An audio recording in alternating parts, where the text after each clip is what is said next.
Hello, people. Welcome back to the Just Joe Football Show. Thank you for waiting patiently there while I was just making sure everything was out all over the social media, etc. But yeah, Jesse Marsch press conference. Well, the embargoed stuff still going on. I don't know why the embargo stuff is that for the like powers that be, you know, the big wigs, the big dogs, the skies and stuff? Do they get like special, I don't know, embargoed news that they can then use on their Twitter or their Sky Sports News? I don't know what the crack is, but yeah, it was embargoed. So we'll find out what's been said about that. I've got my notifications on Twitter, so when the big dogs like Phil Hayes and Graham Smith, etc., that are actually at the press conference release some more information, we can discuss that as well. But I've just watched the press conference, like a lot of you, and I've been making notes, right? And I've got my own opinions and thoughts on it. Obviously, big news coming out from it. The main news really is that Leeds United will have a new signing in the door next week. Who that new signing is, I'm not too sure. We'll have to wait and see what that is. I've got my own opinion. We'll discuss it on this channel. So we can, I guess, make our minds up where we think it is. Will it be a striker? Will it be a left back? Will it be a goalkeeper even? We will discuss all that. As is always the case, please do like the video, subscribe to the channel, get your comments in, and hit that notification bell so you don't miss when we're live, because I will be live tonight, 8 o'clock. Another prediction show. Yesterday's prediction show, the Leeds one, went down the hoot. It was an absolute ball doing it. Loads of yous got involved as well. Some crazy numbers. Tonight's the Premier League predictions as well. So make sure you join us for that, as I have like me, Corey, Kendall, Locks, Oscar. We're all getting involved. So make sure you join us for that. As I say, we're going to see loads more content on the channel. I'm going to be doing these press conference reactions. I'll have a preview out tomorrow. We'll do the transfer show with James tomorrow as well on Friday. Saturday, I'll have watch along. So, yeah, it's just going to be busy. So make sure you're locked in and subscribe to the channel. But Jesse Marsch's press conference then, let's go through the main talking points. We'll start how Jesse started, really. He discussed the current state of the squad in terms of what we have available. So Dan James is out, as we know, right? Dan James is out. He's suspended, so he will not play against Wolves. He will play tomorrow, I believe, for the under-21s. He'll play 90 minutes. Apparently, he actually requested that as well.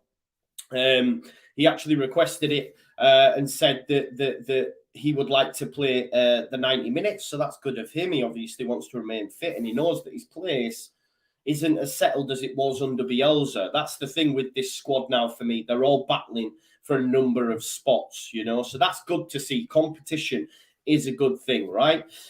Cooper. So Cooper's got an Achilles issue. We found out last week, I think, that he injured himself before pre-season on the treadmill. I think he fell off the treadmill or something. So he's hurt his Achilles. So he's not been available, but he should be training with the team next week. And this is where I come back to the Bielsa, not the Bielsa situation. Someone's just put Bielsa in the chat, Jake, and straight away my eyes went, Bielsa, he's in Harrogate, Bielsa. No, it straight away brought me to the centre-back situation and how I would like, listen, I'm a massive fan of Liam Cooper, but I want to see continuity in the side. Therefore, I would like to see a settled centre-back partnership. In an ideal scenario, for me, it'd be Strauch and Koch, but it looks like it'll be Llorente and Koch. If that's going to be the settled centre-back partnership that plays 38 games, then so be it. I want that, right? I want us to have that. As much as I love Cooper and he steadies us, etc., I want to see us have a settled partnership this season. But Cooper's not going to be fit. Firpo, he's had a scan. He's ahead of schedule, but still going to be 2 to 3 weeks out. Same with Forshaw. I think he might be training next week, though. He's got an MCL issue. He spoke about Ayling. He's made progress since his surgery ahead of schedule. He could be back in about 2 weeks' time. For me, I don't know where Ayling fits in. I don't know where Ayling fits in anymore. Rasmus is there. Cody Drama's being kept around the place, clearly, because he'd have asked for a loan otherwise. We know that. So I'm not sure where Ayling fits in, unless he used as another centre-back, perhaps. But again, we're stacked in that area. if everyone's fit. But then again, if Strout's going to play left back, which we'll talk about left back a little bit later on as well, because I've got a sneaky suspicion that we won't get one. And I'll tell you my thoughts about that soon. And I don't think it's right, but that's my thoughts on it, right? So Ayling could be used as another centre-back, perhaps.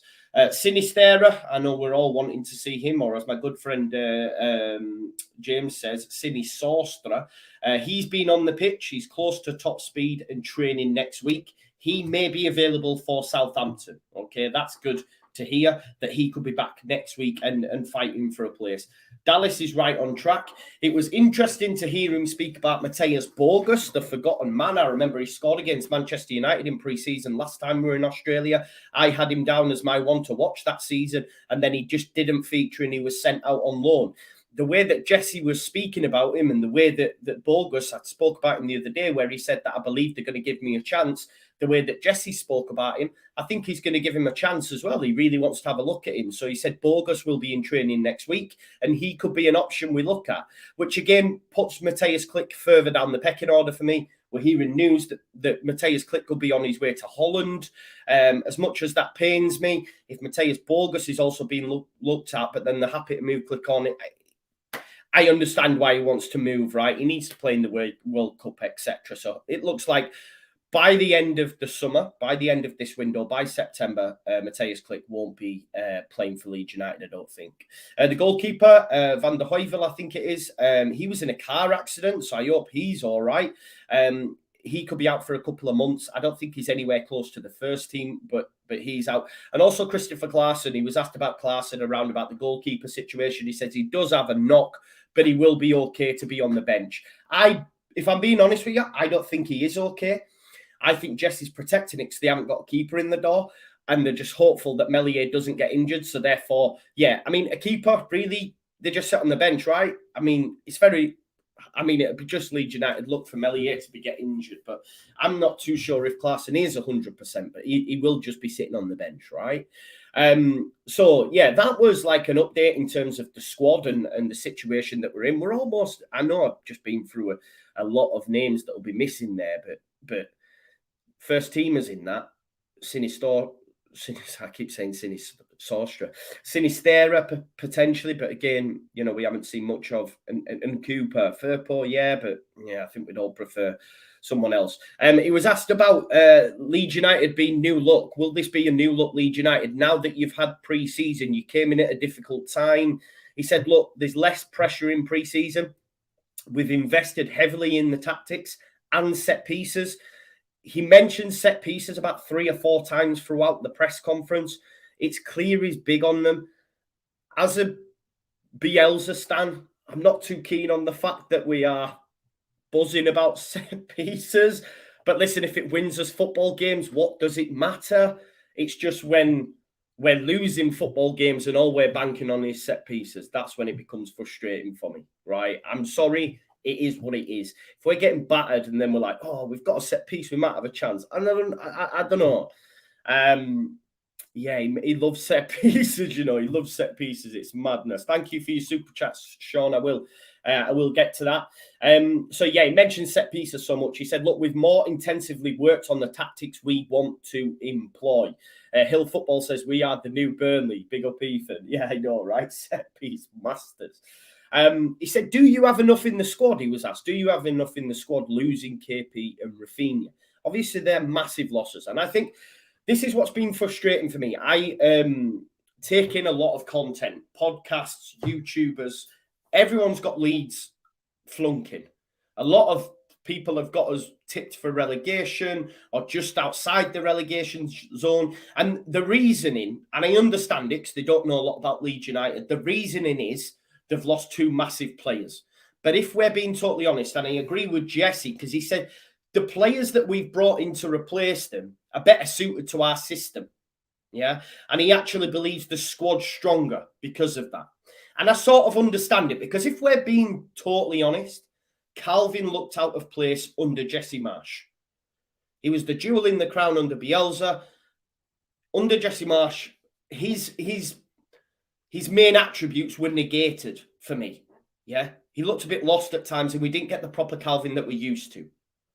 So I understand why people are saying that you've took Calvin out of the side. Whenever he was out of the side, they lost all the games. They're in a bad, they're going to get relegated. I'm not too keen at this. Is other people, yeah. But for me, the double pivot of Rocker and Adams is better than what Calvin would give us in this team, in this setup under this manager. So I understand that, and I understand why people think outside of Leeds that we're going to flunk. I don't think we will. I think we'll be all right. He spoke about the club backing. He's had pre-season. How does he feel? And he said, when I walked in this door, I could see every man and his dog supported Marcelo Bielsa. Yeah. So I knew they would do the same for me. Yeah. I see everyone pulls in the right direction from day one. I felt so supported. And we know that the management team at Leeds United did do so much for Bielsa. Changed the 4-patch, etc. Jesse Marsch has made requests. They'll have also done that as well. So that's good that the management team are fully backing their coaches, right? That is a good thing to hear. Now on to some juicy stuff. He was asked specifically about the striker. He said he didn't really want to speak on signings. Read into that what you will. He'd had conversations and meetings with Radrizzani, remember, this week. Again, nothing really tangible has come out of it. I think they're reluctant. That's just my opinion. He said, yes, we are looking to a centre forward, but we need to be precise on who we want and what we need. He said there will be one signing in the door next week. A lot of people will say it's the goalkeeper. I'm not too sure, because when he was pressed on the goalkeeper a little bit later on, he spoke about needing experience, but they have to fit in order with the young goalkeepers. So it sounded to me like a decision had not been made yet. Based on what he'd said about Pascal, I'm not sure it's a left back. And I'm hearing from certain people that Callum Owendo is close. So maybe it could be a centre forward. I'm not sure, right? But he did say one signing next week. So he was asked, how was their meetings with Radrizzani? How productive were they? He said, yeah, we've been happy with what's been done so far. And the club have always invested. It sounds similar, right? It sounds similar to what Bielsa was saying. Remember, he used to say these similar things. I can't ask any more of them because they've invested, right? But when you actually look at the numbers, we're breaking even, really, for what we've sold and what we're bringing in. So it's not been like major investment. You can agree or disagree with me, but the numbers are there, right? But Jesse says, I'm happy with what we've done so far, but we're trying to be prudent. Yeah, we're trying to be prudent and need to be sure on the ones that we pick will fit in with the squad. He said we had a clear direction with the signings we wanted, right? Adams, Rocker, Sinisterra, all these players, they were bang on. Yeah, they're the ones we want, bring them in. And they had back Jesse in bringing in Christensen, Adams, Aronson, etc. Yeah, they have backed him in that respect. But I don't know, just what we're hearing, like, oh, we're not sure which ones, and that, it doesn't sound to me like they're sold on, they're agreeing or they're willing to put out the money. I'm not too sure, Adam Pope then asked him and said, like, so are you happy that there's money there? Are you happy that there's money there? And he said, look, every coach would like more money. Every coach would like more money. But we really like the team we've got right now. And we need to be intelligent with what we want moving forward. I don't think we're going to see a big money signing. I don't know what. I'm not too sure. Someone's just said Smith said it will be a keeper next week. So let's just have a look on my notification. So remember that the press conference does get embargoed. The press conference does get embargoed, so we don't get to see it all. Right, okay. So Jesse Marsch on transfers. We have some time. I think we'll probably make one edition next week, and then we're continuing to look at it from there. Graham Smith said they're expecting to bring in a keeper next week. There you go then. So it is a keeper. It is a keeper then. Okay. So I was hopeful that it might be a striker just based on what he said about the keeper, but it looks like it will be a keeper, right? Again, it's a bit underwhelming because the keeper's not coming to start, is he? We want a left back. We want a striker. I'm not too sure we'll get them.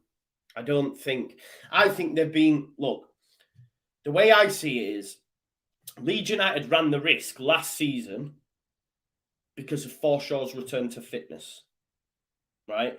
Forshaw returned to fitness for a small period of time. Radrizzani did his tweet and they said, you know what? We don't need to spend any money. We can get by on Forshaw. If Bamford continues to be fit with Joffy as backup, and he spoke about Rodrigo, he kept calling him Rodri. I don't know why, but he spoke about Rodrigo. So he spoke about Rodrigo, he spoke about Joffy, and he even spoke about James. I think that, like the centre midfield position last season when we had that situation with Forshaw and he said Forshaw's the man, I think if we get through the early parts before September, I don't know how many games we've got. Let's say we've got 4 games and Bamford does really well. I don't think they'll push the button on a striker. I don't think. The left back as well is a little bit concerning just based on what he said about Pascal, but we'll talk about that. So he's happy with the money. Of course, he would like more. Every manager would, he said, right? He then spoke about the goalkeeper situation. Jesse likes the addition of an experienced goalkeeper. He doesn't want friction, though. They said they are close to making a decision on that. So I like the idea of Ben Foster. I think whoever this goalkeeper is, they need to ensure that he knows his place, right? You're coming in, you're number 2. We don't want you to upset the apple cart.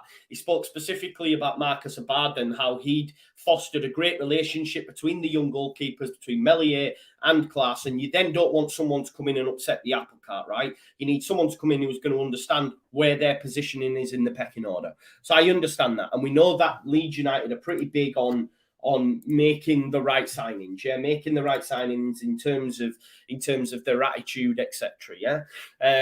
So that's good to hear. Then he was asked, so he spoke a little bit about Wolves, obviously during pre-season. I don't know if you're aware of that. Aware of this, but I heard it on a podcast the other day. They've been toying with the idea of 4 at the back. So that's a switch up for them. We're used to seeing them with the back 3 and the wing backs, aren't we? So they have been playing during pre-season with 4 at the back. Obviously, Daniel Podence as well has been playing through the middle because Jimenez is out as well. He spoke about them being one of the best defensive teams within the division, so they're going to be hard to break down.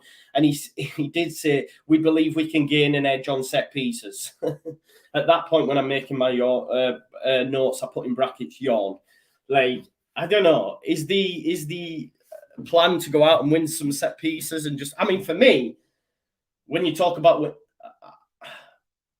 from an attacking standpoint, they've got like Connor Cody, Kilman, Bowley. These players are good in the air. I'm not too sure if we can take advantage of them in set pieces.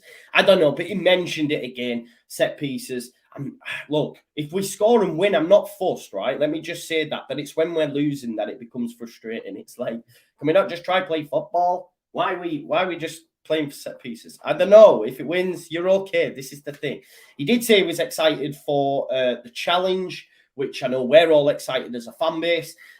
He was asked about, obviously, last season, we sailed close to the wind, just staying up, obviously, in 17th. He said you were pragmatic at that time. Now, will you be less pragmatic and really put across your tactics?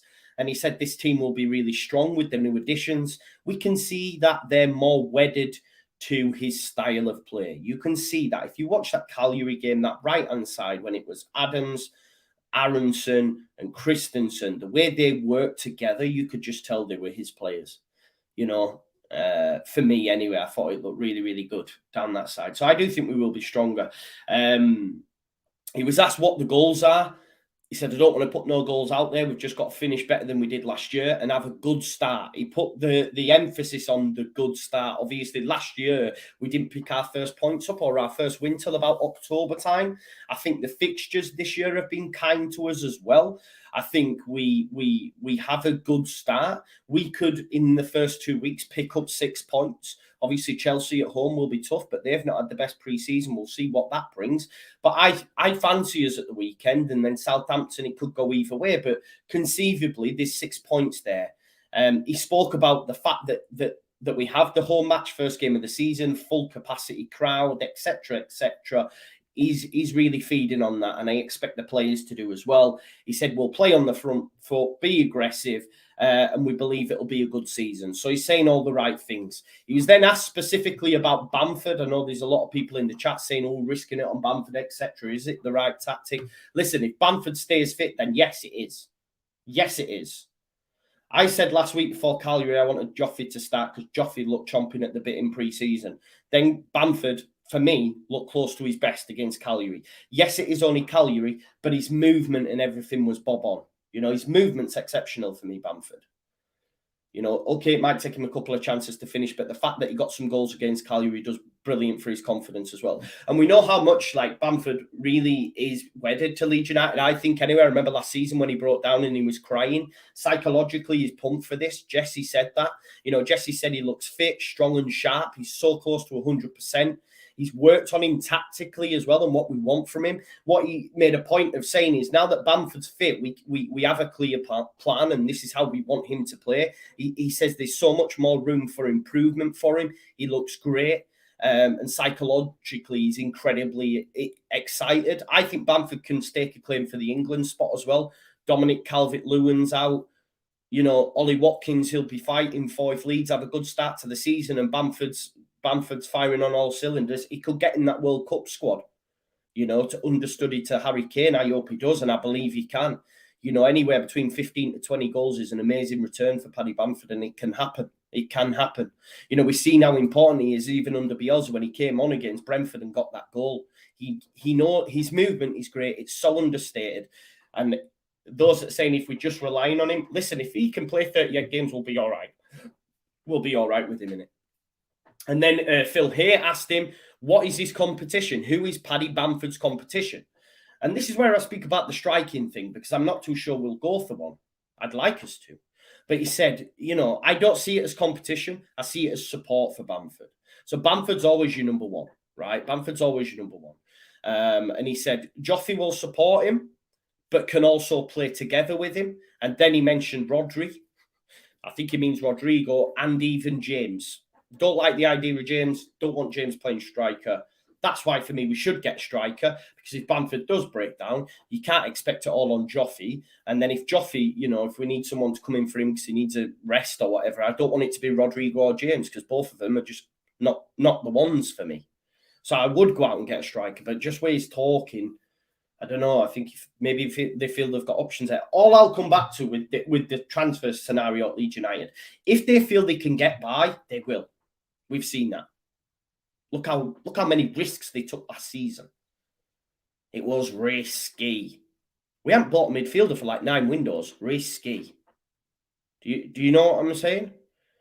So if they feel that they can get by, let's say, I think we've got 4 games in August. If they feel that, you know, Bamford's banging him in, and I understand it, they'll probably look at it and say, right, we've got JUSTJOE. Rodrigo can play there. James can play there. Do we need to spend the money? And listen, it's not my money. I know Harmony put something similar on that bit. Yeah. Original DJ Versatile says we need a 20 goal a season goal scorer. Where are you getting that from, bro? And for what price?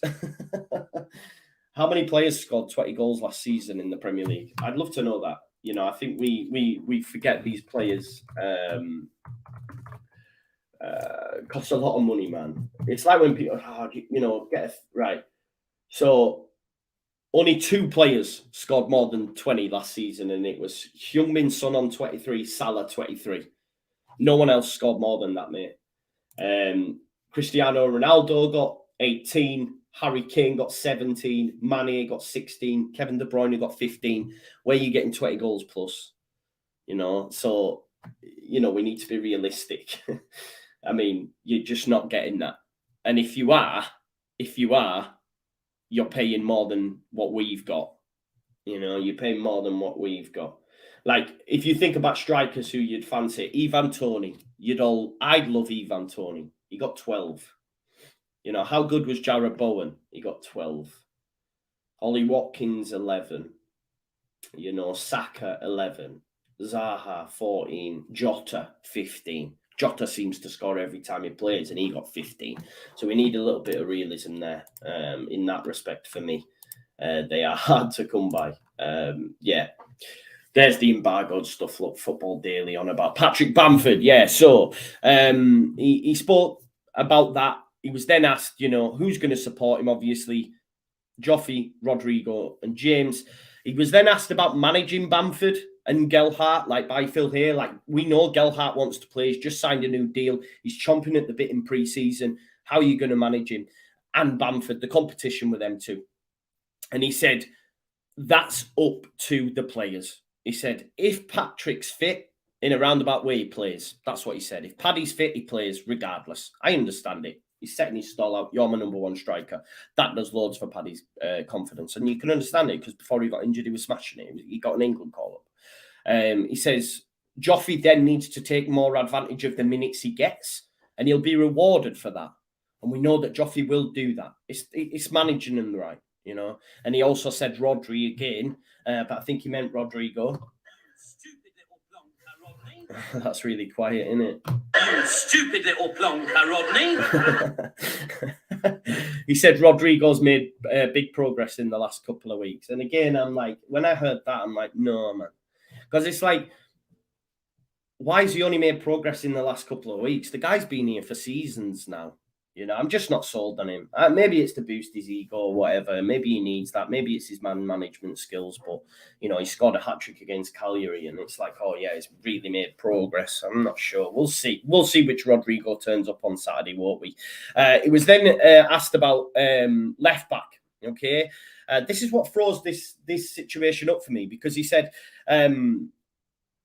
Strouk's playing there. Strouk played there against Cagliari. He said it's not ideal. It's not his natural position, but he's mobile enough and technically very good.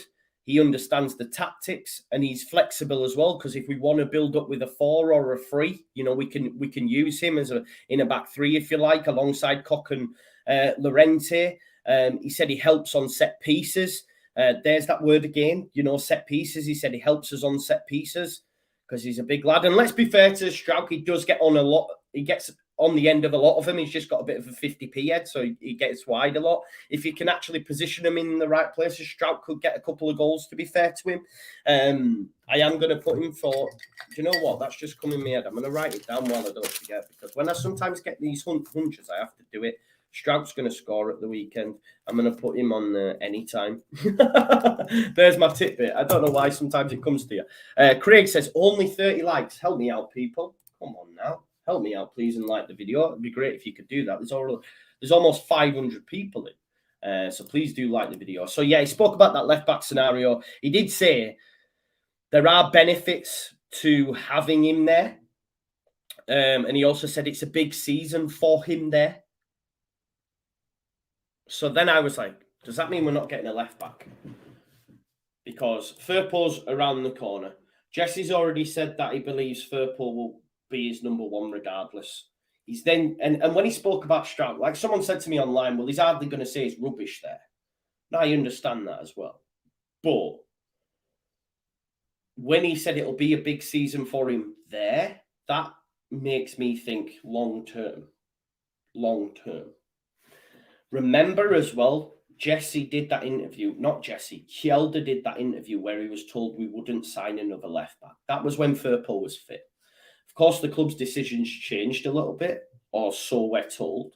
But then because Pascal's done okay there, again, for me, this will boil down to how well we start the season, for me, on whether or not we'll see extra additions. I think it could be quite... people might not agree with me, but I'm just going to have a look how many fixtures we've got in the month of August. So we've actually got 5, right? We've got 5.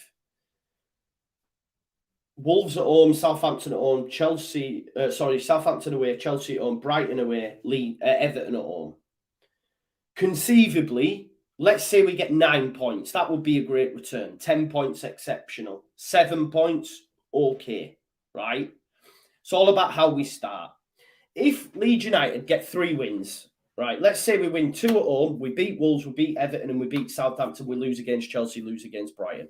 Let's just say we get 9 points in the first 5 games, right? Without any extra additions. Yeah. I don't think the club will push the button if Bamford stays fit through them 5 games, we're at the end of the month. He's scored a couple of goals. He's looking fit. He's looking ready. Joffrey's coming on and making little appearances here and there. Will they push the button? If Struik's doing well at left back, Firpo comes back in, gets back in the side. He's then got as an option Firpo, Struik, and Kjelder. Then, yeah. And Rishi, this says, what if we get no points? Well, at that point, 5 games in, even after 5 games, I'm questioning the coach. I don't care. 5 games. You've had a full pre-season. You lose all first 5. We're up shit creek. Get gone. That's the facts. I'm sorry. But the only reason I'm like this is because the club take risks. It paid off last season because we stayed up, yeah. But they risked it, didn't they? They didn't buy a midfielder. We needed one. They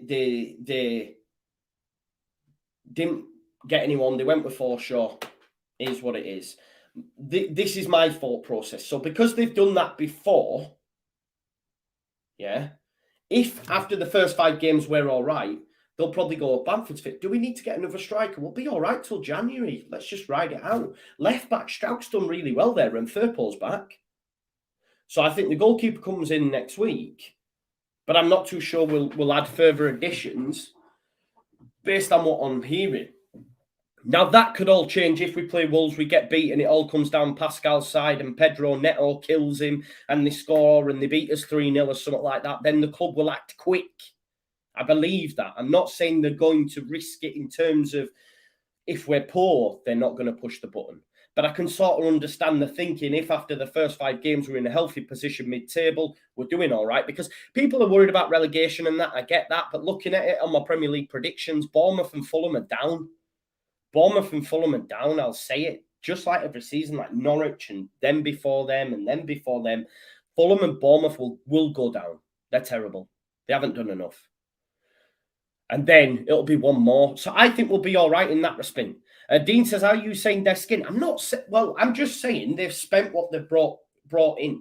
We've not had anything additional pumped in. And I just think they're evaluating it. Like Jesse said, we're evaluating the options, etc., etc., etc. So I'm not too sure. If it works out, and I can understand it, if it works out after 5 games, of course I still think it's risky. But if after the month of August we've done really well, you know, it's a risk it for a chocolate biscuit and all that sort of stuff. But I can understand the thinking. We'll have to wait and see. Animalee says, not skint, prudent. Okay, yeah, you could look at it like that.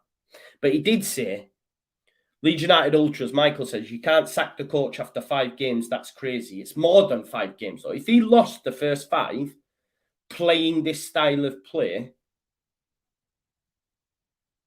you would not question that?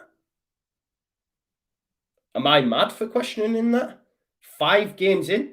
Like, this is all hypothetical. If after 5 games, we're playing the way we play and we haven't got a single point on the board, I'll say, yeah, it's time to go. Because he had 12 games last season as well, which we weren't happy with. Come on now. If you were happy with that, then that's you. That's on you. That's fine. But come on. I don't think we'll get relegated by any stretch of the imagination. I made a point. Someone said, what if we lost the first 5? I said, I'd be making questions. If you then come on and say that's wrong, I don't know.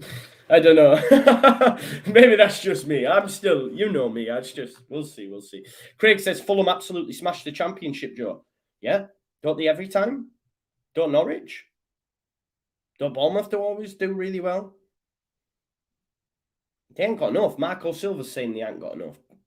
Scotty Parker said Bournemouth ain't got enough. They've brought in Tavernier and Ryan Fredericks. The main man's Solanke. It's the same team. They'll go down. They ain't got enough. Fulham ain't got enough. Famous last words, whatever you will, maybe. But I just think they're both down. Yeah. James Rees said, let's say Bielsa lost his foot. No, but let's not. No, I wouldn't. No, I wouldn't, James Reed. No, I wouldn't. But that's what I'm saying, because for me, it's all about the style as well, right? Like with Bielsa, I hate to have to do this because people beat me with a stick with it. Like we're done. It's a change of era. But just to give you context, the reasons as to why, because if the style of play that we are adopting, which we've seen, if it's not creating from open play, I can't see an outcome where that turns round. Whereas under Bielsa, this was my thinking. Again, it's just my opinion. When we were getting beat, there were still chances in there. Who can forget when we got battered that first season by Man United? And afterwards, people were saying, we had a goal, though. We were all right. We still created. This is the point I'm saying. Like, with this style of play, if we lost the first 5, I would 100% question it, because I'd be like, where the goal's coming from. It comes back to that XG stuff, right? I know people are not big on it, but I remember in the Championship listening to Stats Aren't We, and they would say the XG is really good. Bamford's just not for finishing them. It's like Brighton. Everyone says every year, if they get a finisher, they'll be flying. They finished 9th last season and they can't finish the dinner because they create. That's why 20 goal a season, man, so hard to come by. But if you have that, if Bamford's on fire and we're creating chances, we'll be fine. And if after 5 games, okay, we've only got a couple of points, but it's been unlucky because we've created loads and we just can't finish them, then it's all right. But I just think with this system, if it's not working and we lost the first 5, then I would certainly said the system ain't working. It's not going to work. Let's change. Whereas Bielsa, I could always see was working. There was still stuff there. You know what I mean? That's the context as to why. I hope that makes sense. So he was asked as well, just to finish off, we've gone a bit of a tangent. He says, he was asked the question to finish up on as well, is this 11 stronger than last season? And he said, yeah, these players are more suited to the system. And that's the key point, right? We've backed Jesse. He's got the players that he wanted. And we can already see from pre-season that they are better suited to his style.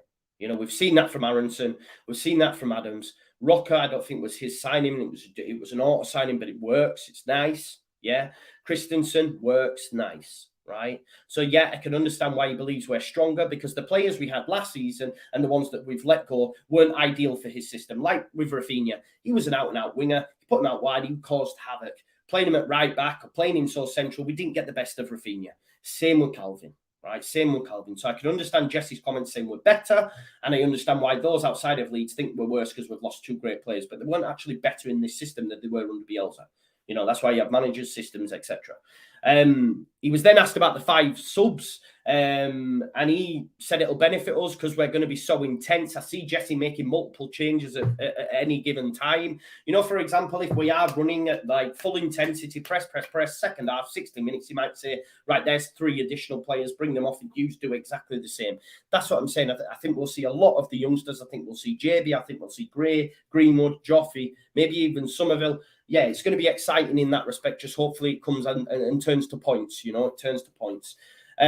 So, yeah, that was your press conference and everything that was covering that. Sean Healy asked, what's up, brother? New away jersey on the way. Pumped for the new season. 3-0 Leeds United on Saturday. Yes, what were your thoughts on the away top? I'm still not too sure on it, but I've ordered it. Hopefully it'll be here on Saturday. I'll have it on for the watch along, and you can get your eyes on it. Look, it is what it is. I buy them every year, so I'm looking forward to it coming on the weekend. It says it's been dispatched. Whether or not that equates to it coming, like, I don't know. I got one almost instantly after I'd done it, saying your order has been shipped. So hopefully it comes and you can get your eyes on that. Paul says, why aren't the 49ers getting their money? They're worth billions. Well, this is the fact, isn't it? And why are they going to do that if they haven't got full control? And why is Radrizzani going to continue to pump money in if he's looking to sell at some point? This is what I'm saying. I'm really grateful for everything Radrizzani's done. I really love this management team. They gave us our club back, etc. They get too much fat. But there is question marks over if we're being a bit too risky again. We'll have to wait and see. When can you buy the new top? It's out now, Shane. It's out now. Not the home one, the away one. The away one came out at 8 a.m. this morning for season ticket holders, 9 a.m. general sale. Get it on general sale now if it's not sold out, because there was a limited amount available. If I just look at some of the main talking points, Here's Team Talk saying, I'm already excited about what's been done. This is Jesse, by the way. I've expressed daily my appreciation for Radrazani's support in carrying out our plans with investment. We are trying to be prudent.